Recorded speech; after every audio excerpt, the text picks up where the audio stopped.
No compromise. உங்க சைடுலயும் எங்க சைடுலயும். GT Holidays, South India's #1 travel brand. திருக்கைலாய Mansarovar Yatra 2026 அடியார்கள் அனைவரையும் சிவம் யாத்ரா சார்பாக அன்புடன் அழைக்கிறோம். இப்போது புதிய அறிமுகம் ஆச்சி ஹோட்டல் சாம்பார் 50 கிராம் ரூபாய் 20 மட்டுமே. விடுதலை சிறுத்தைகள் கட்சியுடைய துணை பொதுச் செயலாளர் அப்படின்ற ஒரு பொறுப்பு மட்டும் ஆதவர்ஜுனாக்கு கிடைக்கலன்னா ஆதவர்ஜுனா யாருன்னு தமிழ்நாட்டு மக்களுக்கு யாருக்குமே தெரிஞ்சிருக்காது.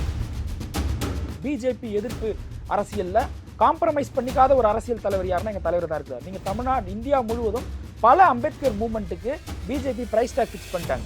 ஆனால் எங்களால் கிட்ட கூட அவங்களால நெருங்க முடியல. இது என்டிஏ கூட்டணின்ற ஒரு நரேஷன் வந்து அதிமுகவில் வந்து ஜெயலலிதா அவங்க தலைமையாக அவங்க வந்து லீடராக இருக்கும்போது இப்படி ஒரு பயன்படுத்துகிற வார்த்தையே கிடையாது. திமுக கூட்டணி அதிமுக கூட்டணின்னு தான் சொல்லுவோம். நாங்கள் எங்கள் கொள்கையில் ஸ்ட்ராங்காக இருக்கும், அதனால் கூட்டணியில் ஸ்ட்ராங்காக இருக்கும். ஓகே, இப்போ சீனியர் ராமதாஸ் வந்து ஒருவேளை திமுக கூட்டணிக்கு வந்தால் விசிக திமுக கூட்டணியில் இருக்குமா, வெளியிடும்? ஐபிசி தமிழ் நேயர்களுக்கு வணக்கம். தாவேக தலைவர் விஜய் தலைமையில் டிவிகேவினுடைய செயல் வீரர்கள் கூட்டம் நடந்து முடிஞ்சிருக்கு. அதில் ஆதவர்ஜுனா விசிகாவில் 20 பேர் தான் இருக்கிறாங்க அப்படின்னு விமர்சிச்சிருக்கிறாரு. அது மட்டும் இல்லாமல் சீனியர் ராமதாஸ் அவர்கள் திமுக பக்கம் வந்தால் விசிகாவினுடைய நிலைப்பாடு என்ன அப்படின்றதெல்லாம் பேச வேண்டியது இருக்கு. நம்மோடு விசிகாவிலிருந்து திரு மோசஸ் அவர்கள் இணைகிறார். சார் வணக்கம். வணக்கம். டிவிகேவினுடைய கூட்டத்தை பார்த்துருப்பீங்க.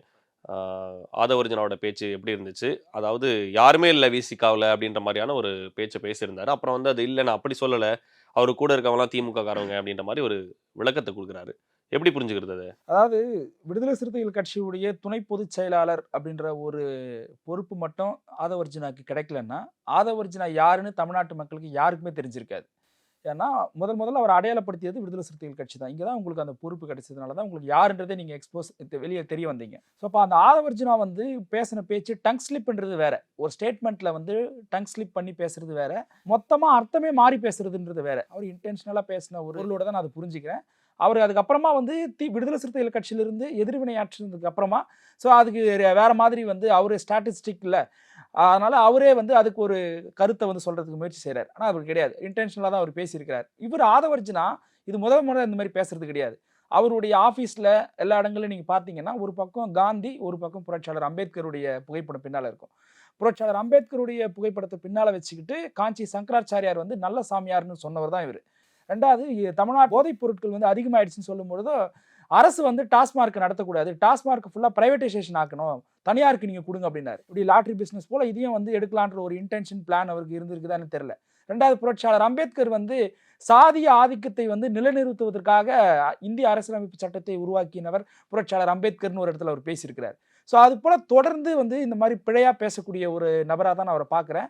சொல்லப்போனால் வந்து மோடியே நல்லா அழகாக தமிழ் பேசுவார் போல். இவருக்கு முதல்ல இவர் தமிழ் நல்லா பேசிட்டு அதுக்கப்புறமா வந்து எங்கள் கட்சியை பற்றி விமர்சிக்க வரட்டும். விடுதலை சிறுத்தைகள் கட்சி வந்து வெகு மக்களுடைய கட்சி. எங்கள் கட்சியில் இருக்கக்கூடியவங்க எல்லாருமே பார்த்தீங்கன்னா வல்னரபிள் கம்யூனிட்டியை வந்து அரசியல் படுத்தணும், அவங்கள வந்து அமைப்புக்குள்ளே கொண்டு வரணும், அவங்கள வந்து பொலிட்டிசைஸ் பண்ணணும் அப்படின்ற ஒரு நோக்கத்துக்காக வந்து உருவாக்கப்பட்ட ஒரு கட்சி தான் வந்து விடுதலை சிறுத்தைகள் கட்சி. ஸோ எங்கள் கட்சிக்குள்ளே இருக்கும்பொழுது அவருக்கு எங்கள் கட்சி எந்த கட்டமைப்பில் இயங்குச்சுன்னு அவருக்கு நல்லா தெரியும். தமிழ்நாட்டிலே 234 தொகுதிக்கும் 234 மாவட்ட செயலாளர்களுடைய ஒரே கட்சி வந்து விடுதலை சிறுத்தைகள் தான். அப்போது டிவிக்கே வந்து இதுக்கு பேரலா, விசிகாக்கு வந்து பேரலா சமமான ஒரு கட்சியாக நீங்கள் பாருங்களேன். விடுதலை சிறுத்தைகள் கட்சியில் எங்ககிட்ட வந்து யாராவது வந்து கட்சியுடைய உறுப்பினர்கள் ஒரு இஷ்யூன்னு வந்தாங்கன்னா அதை அட்ரஸ் பண்ணுறதுக்கான மெக்கானிசம் எங்ககிட்ட இருக்குது. தாவேக ஒரு கட்சியா? தூத்துக்குடி சேர்த்த வந்து அஜித் அவர்கள் வந்து விஜய் அவர்களை பார்த்து மனு கொடுக்க வந்தாங்களே, எப்படி வந்து பிஜேபியுடைய எம்பி வந்து காரை விட்டு போராடுற விவசாயி மேலே ஏற்றினாங்களோ அது போல் வந்து இவர் ஒரு பக்கம் அவங்க மேலே காரை விட்டு ஏற்றிட்டு ஸ்ட்ரைட்டாக மலேசியா ஆடியோ லான்ச்சுக்கு போயிட்டார். அவங்க கட்சியில் இருக்கக்கூடிய 2வது கட்ட தலைவர்னு சொல்லக்கூடிய புஷியானந்த் அவர்கள் பின்வாசல் வழியாக தப்பிச்சு அவர் ஒரு பக்கம் எஸ்கேப் ஆகி போயிட்டார். இங்கே திருவள்ளூரில் கிறிஸ்மஸ்க்கு வந்து ஒரு பேனர் வச்சிருக்கிறாங்க. அந்த பேனரில் வந்து ஒன்றிய செயலாளருடைய ஃபோட்டோ போடலைன்றதுக்காக அவர் ஃபோனை போட்டு மிரட்டுதனுடைய விளைவாக அந்த பேனர் வச்ச நபர் வந்து சத்யநாராயணனுடைய பேர், அவர் வந்து சூசைட் அட்டன் பண்ணியிருக்கிறார். ஒரு இஸ்லாமிய பெண்ணினுடைய வீட்டுக்குள்ளே வந்து நான் பதவி வாங்கி கொடுக்குறேன்னு சொல்லிட்டு வீடு புகுந்து வந்து ஒரு செக்ஷுவல் அசால்ட் நடந்திருக்குது. கட்சிக்குள்ளே இன்னமும் சாதி பார்த்து பணம் வாங்கிக்கிட்டு தான் பொறுப்பு போடுறாங்க அப்படின்ற குற்றச்சாட்டும் இப்போ இருந்துட்டு இருக்கு. ஏன் இவ்வளோ பேசுறீங்க? திருச்சியில் இவருடைய புகைப்படத்தை போட்டு ஆதவர்ஜுனாவுடைய ஃபோட்டோ போட்டு பேனர் போட்டாங்கன்ற ஒரே காரணத்துக்காக புசியானந்த் தனக்கு காம்படிட்டராக வந்துட போறாருன்ட்டு அவங்களை கட்சி விட்டு நீக்கி இருக்கிறார். அவங்க ஒரு கேங்கா வந்து பனையூர் அலுவலகத்தை வந்து முற்றுகையிட்டு போராட்டம் நடத்தினாங்க. இது எல்லாம் நானா சொல்ற செய்தி கிடையாது, பத்திரிகைகள் படிச்ச செய்தி. இதுல ஏதாவது நான் இவ்வளவு இஷ்யூ சொன்னேன்ல, இதுல ஏதாவது ஒரே ஒரு பிரச்சனையாச்சு விஜயை வந்து நேரா அட்ரஸ் பண்ணிருப்பாரா? இல்ல கட்சிக்குள்ள மெக்கானிசமே இல்லன்னு எப்படி சொல்றீங்க? நேத்திய வந்து அவங்க பேசும்போது பார்த்தா லட்சக்கணக்கான நிர்வாகிகளை வந்து நாங்க வந்து போட்டிருக்கிறோம், அததான் பாயிண்ட் அவுட் பண்ணி வந்து சொல்றாங்க. கட்சி கட்டமைப்பே இல்ல, கொள்கையே இல்லைன்னு சொல்லி பேசக்கூடியவங்க நான் அப்படிதான் வந்து எல்லாரையும் விமர்சிச்சுட்டு இருக்கிறாங்க. ஆனா தாவேக்கால லட்சக்கணக்கான நிர்வாகிகளை வந்து நாங்க போட்டு கொடுத்துருக்கிறோம்ன்றாங்க. நீங்க மெக்கானிசமே இல்லைன்னு சொல்றீங்க. இப்போ நான் இவ்வளவு பிரச்சனைகள் பட்டியலிட்டேன்ல, இதுல ஏதாவது ஒரு பிரச்சனையை விஜய் முன் நின்று தீர்த்து வைத்தார் அப்படின்னு ஏதாவது இல்ல எல்லா பிரச்சனையும் வந்து விஜய் எப்படி வந்து தீர்க்க முடியும்? எல்லா பிரச்சனைக்கும் திருமாவளவன் வராரா? மாவட்ட செயலாளர்கள் தானே அதை பத்தி பேசுறாங்க. மாவட்ட செயலாளர் நியமனத்துல பிரச்சனைன்னு மேல வராங்கல்ல. நீங்க அசோக் நகர் வந்து பாருங்க, எல்லார் கையிலுமே வந்து ஏதாவது ஒரு பெட்டிஷன், ஒரு மனுவோட எங்க தலைவரை பாக்குறதுக்கு வந்திருப்பாங்க. எங்க தலைவர் எல்லாரையுமே பார்த்து சந்திச்சுட்டு பேசிட்டு தான் அங்கிருந்து கிளம்புவார். நான் கண்கூடா பார்த்த ஒரு நிகழ்வு என்னன்னா, ஒரு நாள் ஒருத்தர் ஒரு இஷ்யூவோட வந்திருக்கிறார். அவர் வந்து அவர் தலைவரால பேச முடியல, தலைவருக்கு ஏதோ ஒரு நிகழ்ச்சிக்கு டைம் ஆயிடுச்சு. ஆனா அவர் வண்டியில ஏத்திக்கிட்டு அதுக்கப்புறமா அவங்க போயிட்டு என்ன பிரச்சனை கேட்டு போனாரு. அப்போ உங்களை நோக்கி ஒரு பிரச்சனை வருது, கட்சியுடைய கட்டமைப்புக்குள்ள ஒரு பிரச்சனை வருது. மாவட்ட செயலாளர் நியமனத்துல பணம் பார்த்து சாதி பார்த்து தான் வந்து பொறுப்பு போடுறாங்கன்ற ஒரு குற்றச்சாட்டு வருது. இந்த மாதிரி எந்த குற்றச்சாட்டையும் விஜய் ஏதாவது அட்ரஸ் பண்ணிருக்கிறாரா? அதுக்குதான் அவங்க கிட்ட அந்த கட்சிக்குள்ள ஒரு மெக்கானிசமே இல்லைன்னு நான் சொல்றேன். அப்போ எந்த கட்டமைப்புமே இல்லாத ஒரு டிவிக்கே இருக்கு. அந்த கட்சியில் இருக்கக்கூடிய ஒருத்தர் எல்லா கட்டமைப்போடு இயங்கக்கூடிய கிட்டத்தட்ட வந்து 25 வருஷமா நாங்க வந்து தேர்தல் அரசியல்ல இயங்குறோம். அதுக்கு முன்னாடி 10 வருஷம் இயக்க அரசியல் இருந்தோம். அப்ப எங்க கட்சியை பார்த்து நீங்க வந்து உங்க கட்சியில வந்து 20 பேர் தான் இருக்கிறாங்கன்னு சொல்றது வந்து அவருக்கு பேச தெரியாதவர் பேசினாதான் நான் அதை பாக்குறேன். இல்ல இன்னமும் வந்து விசிகாவுடைய தேவை வந்து தாவேக்காவுக்கு இருக்குன்னு தான் நான் புரிஞ்சுக்கிற மாதிரி இருக்கு. அவங்க வந்து இன்னமும் வந்து வலை வீசிக்கிட்டே இருக்கிறாங்களோ விசிகாவுக்கு? ஏதாவது சொல்லி வந்து இந்த திமுக கூட்டணியில இருந்து வந்து விசிகாவை வந்து திருமாவளவன் அவர்களை வந்து வெளியில எடுத்துடணுன்றதுல ரொம்ப தெளிவா இருக்காங்களோ? அதாவது விடுதலை சிறுத்தைகள் கட்சியை வந்து வீக் பண்ணணும் அப்படின்றது வந்து பல பேருடைய அஜெண்டா. விடுதலை சிறுத்தைகள் கட்சி அமைப்பு ரீதியா வலிமை பெற்றதும், தேர்தல் அரசியல் அங்கீகாரம் பெற்றதும், எங்களுக்குன்னு ஒரு கட்சி சிம்பிளை நாங்க வந்து பெற்றதும் பலருக்கு இங்க எரிச்சலை கொடுக்குது. அப்போ எங்க இருந்து அவங்க வலிமை பெறாங்க, யாரால அந்த கூட்டணி வலிமை பெறுது? இந்த ரெண்டு பர்ஸ்பெக்டிவ்ல பாத்தீங்கன்னா திமுக கூட்டணியுடைய மிகப்பெரிய ஒரு பலமா இருக்கிறது விடுதலை சிறுத்தைகள் கட்சி, எங்களுடைய தலைவர். ஏன்னா பிஜேபி எதிர்ப்பு அரசியல்ல காம்ப்ரமைஸ் பண்ணிக்காத ஒரு அரசியல் தலைவர் யாருன்னா எங்க தலைவர் தான் இருக்கிறார். நீங்க தமிழ்நாடு, இந்தியா முழுவதும் பல அம்பேத்கர் மூவ்மெண்ட்டுக்கு பிஜேபி பிரைஸ் டாக் ஃபிக்ஸ் பண்ணிட்டாங்க. ஆனா எங்களால கிட்ட கூட அவங்களால நெருங்க முடியல. சித்தாந்த ரீதியா நாங்க வந்து அவங்களை அவ்வளவு வலிமையா எதிர்க்கிறோம். பிஜேபி வந்து ஆன்டி பிஜேபி அந்த ஃபார்மேஷன்ல ஒரு ஃப்ரண்ட் வாரியரா வந்து விசிகா இருக்கு. அப்போ விடுதலை சிறுத்தைகள் கட்சிக்கு வந்து நாங்க முக்கியமா வைக்கக்கூடிய வந்து எங்களுடைய கோரிக்கை பவர் ஷேரிங். அப்போ அந்த பவர் ஷேரிங் அவங்க கொடுக்குறேன்னு கூப்பிட்டு பார்த்தாங்க. அது வந்து வெறுமனே வந்து அவங்க பவர் ஷேரிங் கொடுக்கறதுக்கு முதல்ல இவர் என்ன பவர்ன்றது முதல்ல ப்ரூவ் பண்ணணுமா இல்லையா? அதிகார பகிர்வு இவர் கொடுக்கறதுக்கு முன்னாடி இவருக்கு என்ன வந்து பங்கு இருக்குதுன்றதை இவர் சொல்லணுமா இல்லையா? ஒரு தேர்தல் கூட இவங்க கண்டெஸ்ட் பண்ணது கிடையாது. ஏன் நாடாளுமன்ற தேர்தல் போச்சு, அதில் இவங்க கண்டெஸ்ட் பண்ணியிருந்திருக்கலாம்ல. இப்போ சொல்கிறாங்கல்ல 40% வாக்கு சதவீதம் எங்களுடைய கட்சிக்கு இருக்குன்றாங்கல்ல, ஏன் அது வந்து பார்லிமெண்ட் எலெக்ஷன் நீங்கள் கண்டெஸ்ட் பண்ணல? அப்போது இவர் அன்டெஸ்டடான ஒரு பார்ட்டி. ரெண்டாவது எங்களுக்கு பவர் தான் முக்கியம் எங்கள் தலைவர் நினச்சிருந்தாருன்னா, ஸ்டேட் கவர்மெண்ட்டோட பவர்ஃபுல்லானது யூனியன் கவர்மெண்ட். அப்போ யூனியன் கவர்மெண்ட்டில் இப்போ எங்கள் கட்சியுடைய 2 எம்பி வந்து பிஜேபி ஆதரவு நிலைப்பாடு எடுத்திருந்தாங்கன்னா எங்களுக்கு 2 மினிஸ்டர் போஸ்டிங் கிடைச்சிருக்கும். நாங்கள் ஏன் அங்கே போகல? அப்போது எங்களுடைய கொள்கை, எங்கள் சித்தாந்தத்துக்கு எதிரானவங்க அவங்கள விமர்சிக்கிற தயங்குற டிவிக்கு பின்னால போய் நாங்கள் எப்படி போகல? பாஜக வந்து எங்க விமர்சிக்கணுமோ அங்க விமர்சிப்போம் அப்படின்னு சொல்லி நேத்தி மீட்டிங்ல சொல்றாங்களே. இப்போ எஸ்ஐஆர் கொண்டு வந்தது யாருன்னு விமர்சிச்சிருக்காங்களா? டிவிக்கு யாரோன்னு தான் சொல்றாங்க. சரி, ஜனநாயகன் பட ரிலீஸ்க்கு வந்து தடை விதிப்பது யாரோ, அதுவும் வந்து பேர் சொல்லாம விமர்சிக்கிறாங்க. இவங்க ஏதாவது ஒரு ஸ்பெசிஃபிக்கா பிஜேபி பின் பாயிண்ட்ல வந்து பேர் சொல்லி குறிப்பிட்டு விமர்சிச்சிருக்காங்களா? ஏதாவது ஒரு பதிவு நீங்க காட்டுங்க. கிடையாது. இப்போ என்னால வளர்க்கப்படுற ஒரு ஆள் என்னை எதிர்த்து பேச மாட்டான். இவங்க அப்படிதான் பிஜேபி எதிர்த்து எங்கேயுமே இவங்க பேசுறது கிடையாது. பிஜேபி பர்ஸ்பெக்டிவ்ல என்னன்னா, விஜய் வந்து ஒரு வெரி குட் ஸ்பாய்லர். விஜய் வந்து இங்க மைனாரிட்டிஸ் ஓட் பேங்கை, கிறிஸ்தவ ஓட் பேங்கை, தலித் ஓட் பேங்கை வந்து ஸ்பிளிட் பண்ணி கொடுப்பாருன்னு நம்புறாங்க. ஆனா அப்படி கிடையாது. இங்க தலித் ஓட் பேங்க்ன்றது வந்து issue based vote bank, minorities vote பேங்க்ன்றது வந்து இஷ்யூ பேஸ்டு ஓட் பேங்க். நீங்க அவங்க பிரச்சனையில நீங்க அவங்க கூட போய் நின்று இருந்தீங்கன்னா அந்த ஓட் பேங்க் உங்களுக்கு டிரான்ஸ்ஃபர் ஆகும். திருப்பரங்குன்ற பிரச்சனையில விஜய் பேசியிருந்தாருன்னா அந்த ஓட் பேங்க் இவருக்கு டிரான்ஸ்ஃபர் ஆகிருக்கலாம் மேபி. ஆனா எந்த பிரச்சனைக்கும் வாய் திறக்காதவர். மேல்பாதி இஷ்யூ நடந்தது. விஜயோட ஸ்டாண்ட் என்ன? அதுல இன்னைக்கு ஆணவ கொலை தடுப்பு சட்டத்துக்கு தனி கமிஷன் அமைச்சு அதுக்கு வந்து எல்லாரும் அவங்க கட்சியுடைய பரிந்துரைகள் கொடுத்துட்டு இருக்காங்க. விஜய் எங்கேயாவது வந்து ஆணவ கொலை தடுப்பு சட்டத்துக்கு வந்து எங்களுடைய டிவிக்கோடைய ரெக்கமெண்டேஷன் இதுதான் எடுத்து கொடுத்துருக்கிறாரா? வேங்கவேல் இஷ்யூக்கு நேராக போயிருக்கிறாரா விஜய்? அப்போ தமிழ்நாட்டில் நடக்கக்கூடிய எந்த தலித் அட்ராசிட்டிஸ் இஷ்யூக்குமே அவர் வாய் திறந்ததே கிடையாது. அப்போ இப்படி இப்படி இப்படி இருக்கிறார். விஜயோட ஆட்டிடியூட் இப்படி இருக்கு, அவருடைய செயல்பாடு இப்படி இருக்கு. இப்போ இந்த ஓட் பேங்க் மட்டும் அங்கே டிரான்ஸ்ஃபர் ஆகிட்டனா எப்படி ஆகும்? எனக்கு அது மேஜிக் அது. அப்போ எந்த இஷ்யூவுமே பேசாத விஜய்க்கு தலித் ஓட் பேங்க் பிரிச்சிருவாரு, மைனாரிட்டிஸ் ஓட் பேங்க் பிரிச்சிருவாரு. எங்க ஸ்ட்ரெயின் சாமியார்னு ஒரு சாமியாருங்க, அவருக்கு வந்து குடிக்கிறதுக்கு ஸ்ட்ரா கொடுக்கல. பிஜேபி கவர்மெண்ட் அவர் வந்து மலைவாழ் மக்களுக்காக வந்து பணியாற்றியதற்காக அவரை உள்ள தூக்கி வச்சு சிறைக்குள்ளே சாவடிச்சிட்டாங்க. இன்னைக்கு கிறிஸ்மஸ் பண்டிகைக்கு எவ்வளோ இடங்கள்ல வந்து கிறிஸ்மஸ் உடைய ப்ரேயர் மீட்டிங் நடத்த முடியல. எவ்வளோ இந்துத்துவ அமைப்புகள் உள்ள இறங்கி எவ்வளோ அட்டூரி அராஜகம் பண்ணாங்க. யார் பண்ணாங்கன்னு தெரியுமா இல்லையா? அந்த அமைப்பு பேரை சொல்லி விமர்சிக்கிறதுக்கு உங்களுக்கு எங்க வந்து பிரச்சனை? விஜய் விமர்சிச்சிருக்கிறாரா? அதாவது அழுத்தமா நமக்கா அப்படின்ற மாதிரி ஒரு நேற்று ஒரு ஸ்பீச் கொடுத்திருந்தாரு. நமக்கெல்லாம் வந்து அழுத்தம் இருக்கானா மக்களுக்கு தான் அழுத்தம் இருக்கு, எனக்கெல்லாம் வந்து அழுத்தத்தை பார்த்து பயப்படுற ஆள் கிடையாது நான். நீங்க சொல்றத பார்த்தா பாஜக வந்து ஒரு அழுத்தத்தை கொடுத்துக்கிட்டே இருக்கு விஜய்க்கு, அதனாலதான் வந்து பாஜக வந்து அவர் விமர்சிக்க மாட்டேங்கிறாரு அப்படின்னு சொல்றீங்க. ஆனா அப்படிப்பட்ட அழுத்தம்லாம் எனக்கு ஒன்றும் கிடையாது. தலைவான ஒரு படம் வந்தது, டைம் டு லீடுன்னு வச்சாரு. ரெண்டாவது அந்த கீழே இருக்க அந்த சப்டைட்டில் எடுத்தாங்களா இல்லையா? அப்ப அந்த அழுத்தத்துக்கு ஈல்டானது வந்து விஜய் ஈல்ட் ஆனாரா இல்லையா? போய் கை கட்டி நின்னார் இல்ல? ஏன் 3 அப்பாவி மாணவிகள் எரித்து படுகொலை செய்யப்பட்டதுக்கு அப்புறமா தான் ஜெயலலிதாவை ஆதரிச்சு விஜய் பிரச்சாரமே செஞ்சாரு. அனில் போல் வந்து நாங்க வந்து ஏடிஎம்கே ஆட்சி அமைக்கிறதுக்கு உதவணும்னு சொல்லிட்டு யார் சொன்னது? அப்போ இந்த அழுத்தத்துக்கு வந்து இப்போ இவர் வந்து அப்படி பார்த்தா பாஜக கூட சேரவே மாட்டேன்னு சொன்ன எடப்பாடி பழனிசாமி பாஜக போய் சேர்ந்தாரு.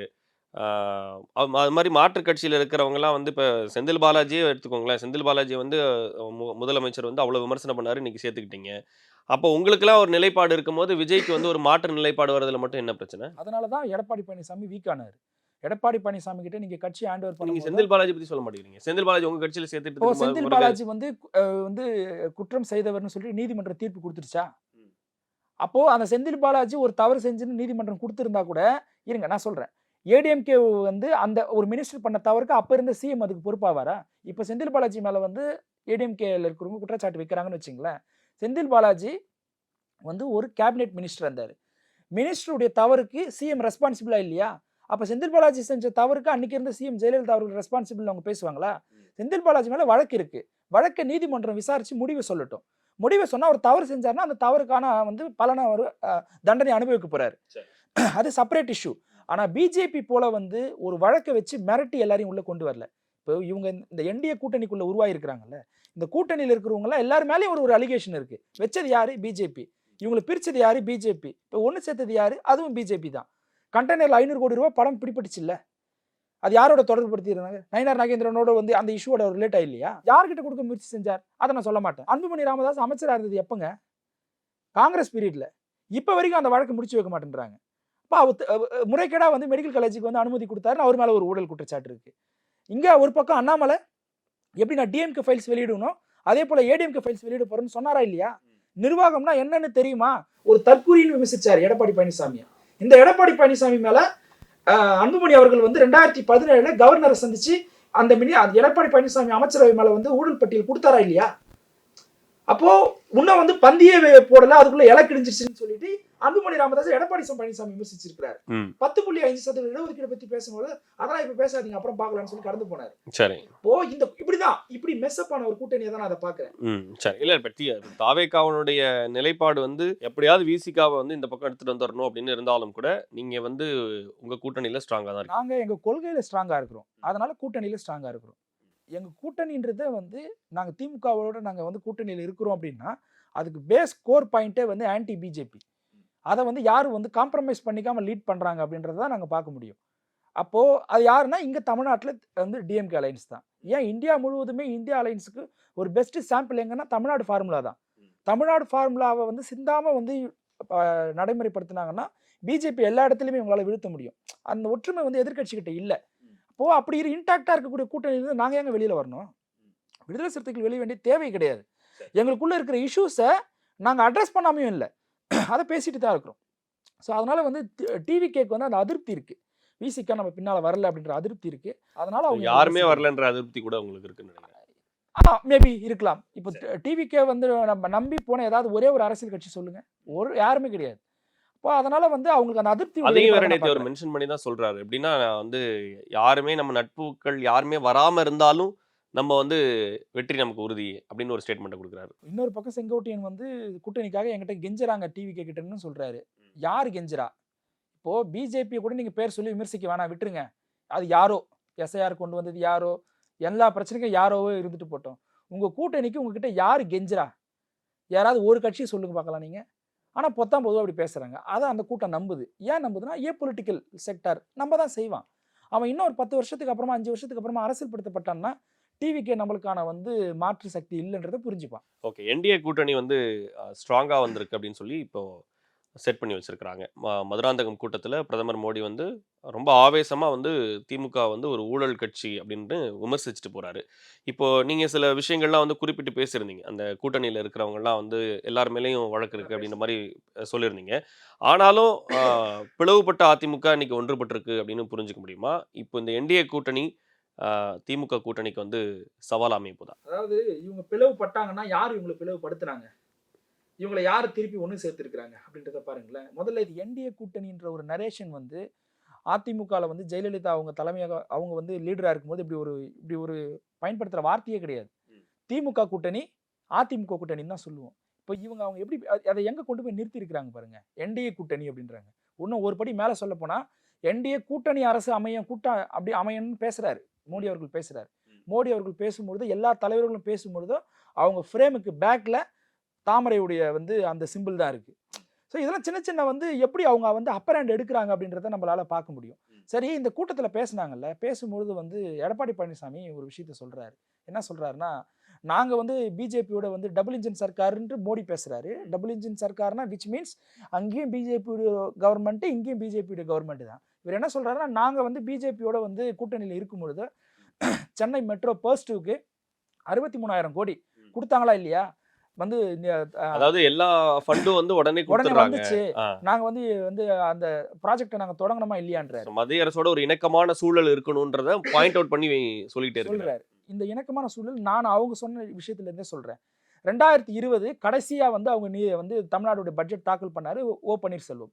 அதுல அவங்க என்ன சொன்னாங்கன்னா, சென்னை மெட்ரோ ஃபர்ஸ்ட் 2க்கான அனுமதி கொடுங்க, எங்களுக்கான நிதியை அதுக்கான நிதியை விடுவீங்கன்னு கேட்குறாங்க. அப்போ நிதியை விடுவிச்சிருந்தா ஏன் அதை அவங்க பேசணும்?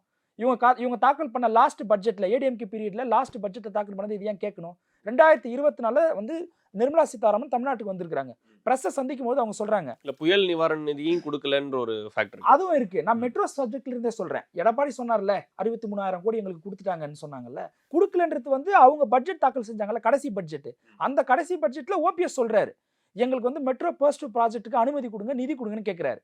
நிர்மலா சீதாராமன் தமிழ்நாட்டுக்கு வந்திருக்கும் போது பிரஸ்ஸை சந்திக்கிறாங்க.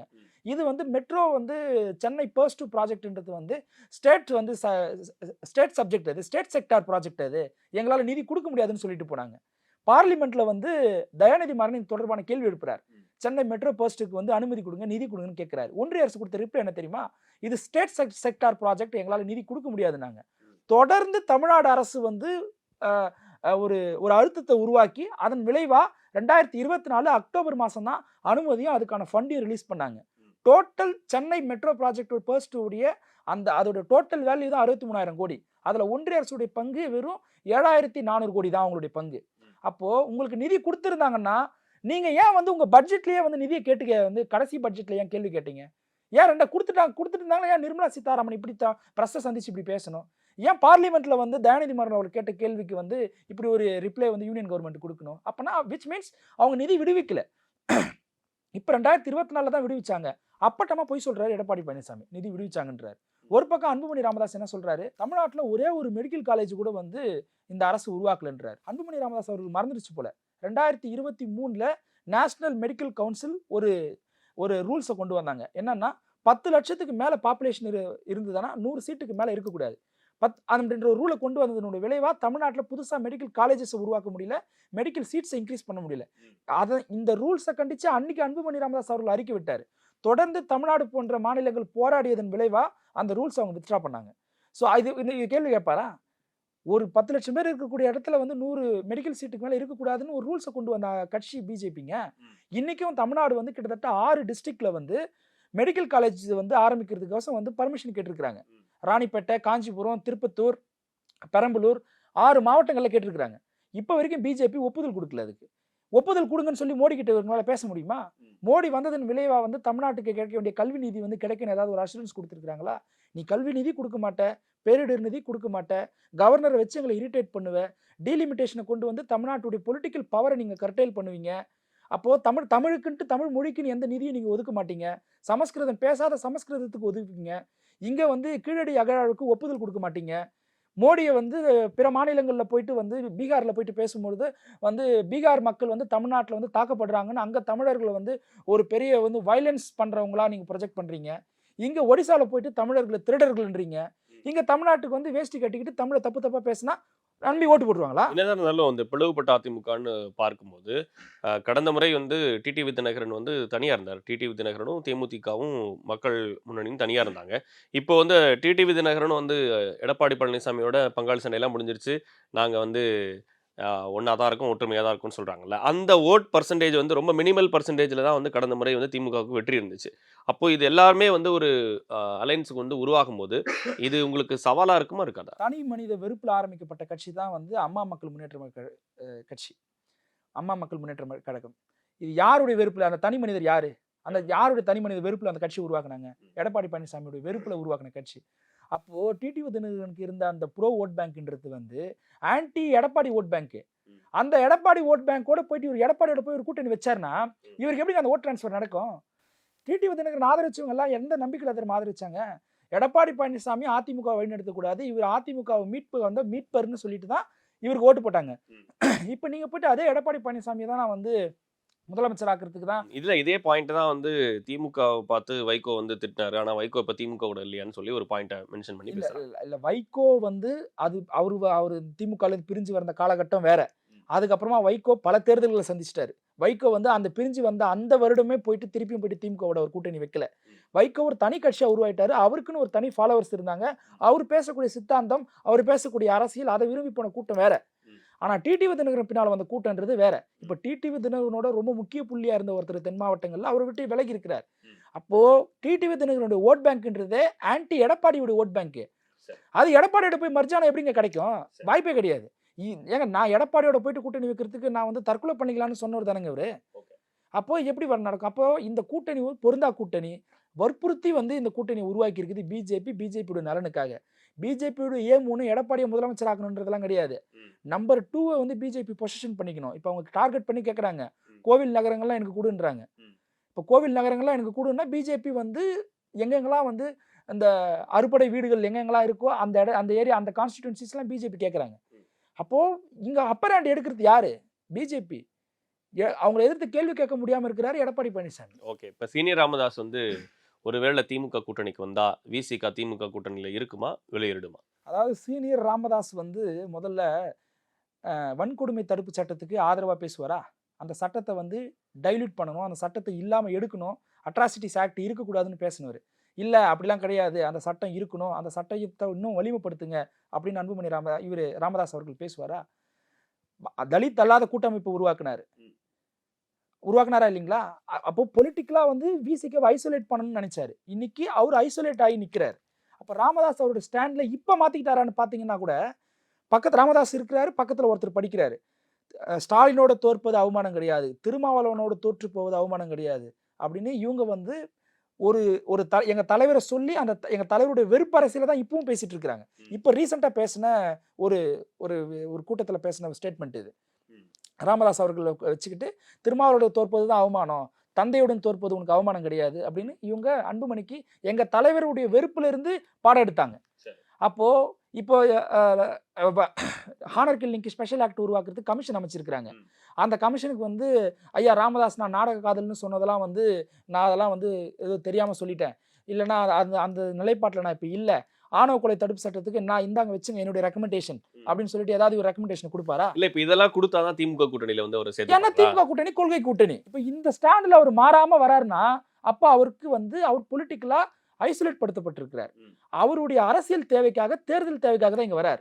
இன்னொன்று ராமதாஸ்க்கு வந்து எம்பி அப்படி ஒருவேளை வராருன்ற பட்சத்துல விசிகாவோட நிலைப்பாடு என்னவா இருக்கும்? நாங்க இப்ப இல்ல 14 வருஷத்துக்கு முன்னாடி எங்க ஸ்டாண்டை நாங்க கிளியரா எடுத்துட்டோம். எப்ப தலித் அல்லாத கூட்டமைப்பை ராமதாஸ் அவர்கள் உருவாக்குனாரோ அப்ப வந்து சனநாயக சக்திகளை நாங்க வந்து ஐக்கியப்படுத்தணும், சாதியவாதிகளை தனிமைப்படுத்தணுன்றது எங்களுடைய எங்களுடைய அஜெண்டா அது. சரி. ஸோ அப்போ நாங்கள் அப்போ எடுத்த ஸ்டாண்டை நாங்கள் இப்பவும் தெளிவாக இருக்கிறோம். நாங்கள் திமுக கூட்டணியில் இருக்கிறோம். எங்கே பிஜேபி இருக்கோ, எங்கே வந்து பாட்டாளி மக்கள் கட்சி இருக்கோ, அங்கே விடுதலை சிறுத்தைகள் அங்கே இருக்க மாட்டேன்றது எங்களுடைய பொலிட்டிக்கல் ஸ்டாண்ட் அது. சரி. எந்த கட்சியும் இப்படி ஒரு ஸ்டாண்ட் எடுக்காதுங்க. இந்த கட்சியோட நாங்கள் இருக்க மாட்டேன் ஸ்டாண்ட் எடுக்காது. ஆனால் விசிக எடுத்திருக்குன்னா கொள்கை நிலைப்பாடு நாங்கள் எடுத்திருக்கிறோம். அவர் அரசியல் தேவைக்காக வராரு. அதனால நாங்கள் வந்து அவர் கூட்டணிக்குள்ள அவர் வரணுமா வரக்கூடாதுன்ற திமுக முடிவு பண்ணிக்கிட்டோம். ஆனால் அவங்க இருக்கிற இடத்துல நாங்கள் இருக்க மாட்டோம். சரி. அதுதான் எங்களுடைய நிலைப்பாடு. நன்றி. நிகழ்ச்சியில் இணைந்து உங்களுடைய கருத்துக்களை பகிர்ந்தமைக்கு நன்றி. No compromise. உங்க சைடுலயும் எங்க சைடுலயும். GT Holidays, South India's #1 travel brand. திருக்கைலாய Mansarovar Yatra 2026 அடியார்கள் அனைவரையும் சிவம் யாத்ரா சார்பாக அன்புடன் அழைக்கிறோம். இப்போது புதிய அறிமுகம் ஆச்சி ஹோட்டல் சாம்பார் 50 கிராம் ரூபாய் 20 மட்டுமே.